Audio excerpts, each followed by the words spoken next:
माणसाला हरवू शकते पण जिद्दीला नाही। छत्रपती संभाजीनगरमध्ये सुरू असलेल्या पोलीस भरतीत एक हृदयस्पर्शी प्रसंग घडला। शेकडो तरुण स्वप्न घेऊन मैदानात धावत होते, पण त्यांच्यात एक असा तरुण होता ज्याच्याकडे साधे शूजही नव्हते। अनमानी पायाने आणि साध्या चपलेवर पोलीस होण्याचं स्वप्न पूर्ण होऊ शकतं का, या प्रश्नाचं उत्तर त्याने आपल्या कर्तृत्वाने दिलंय। घरची परिस्थिती अत्यंत हालाकीची। पोलीस होण्यासाठी त्यानं जीवाचं रान केलं, पण सरावासाठी साधे शूजही घेणं त्याला परवडणारं नव्हतं। ज्या मैदानात इतर उमेदवार चांगले शूज घालून धावत होते, तिथे हा तरुण केवळ पायात चप्पल घालून 5 किलोमीटरच्या रनिंगसाठी उतरला। चपलेवर धावणं कठीण होतं, पाय सोलवटले जात होते, पण डोळ्यासमोर आई वडिलांची गरिबी आणि खाकी वर्दीचं स्वप्न होतं। त्याने हे अंतर यशस्वीपणे पूर्ण केलं। भरती प्रक्रियेचा आढावा घेण्यासाठी डीसीपी विक्रम साळी तिथे मैदानावर आले। त्यांनी उमेदवारांशी संवाद साधला, तेव्हा त्यांची नजर चप्पल घालून धावणाऱ्या त्या उमेदवारावर पडली।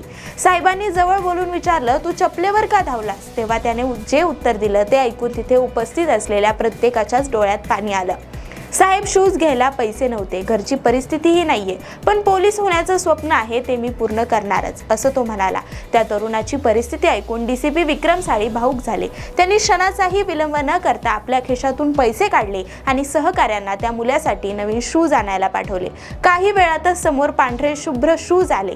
जेव्हा डीसीपी साहेबांनी स्वतःच्या हाताने ते शूज त्या मुलाला दिले, तेव्हा तिथे कोणीतरी व्हिडिओ काढू लागलं, पण विक्रम साळी यांनी सांगितलं, व्हिडिओ काढू नका, ही आपली छोटीशी मदत आहे। नवीन शूज हातात घेतल्यावर त्या मुलाच्या डोळ्यात आनंदाश्रू तरळले। त्याने वाकून डीसीपी विक्रम साळी यांचे आशीर्वाद घेतले। त्याच्या पाठीवर हात ठेवून कमी वेळात रनिंग पूर्ण कर म्हणत डीसीपी सरांनी त्याला शुभेच्छा आणि आशीर्वाद दिला। सध्या सोशल मीडियावर त्यांच्या या कार्याचे आणि तरुणाच्या जिद्दीचे कौतुक केले जाते। डीसीपी विक्रम साळी यांच्या या कार्याबद्दल आणि तरुणाच्या जिद्दीबद्दल तुम्हाला काय वाटतं हे कमेंटमध्ये नक्की सांगा। सोबतच आपल्या पेजला फॉलो करा आणि यूट्यूबला पाहत असाल तर सबस्क्राईब करायला विसरू नका।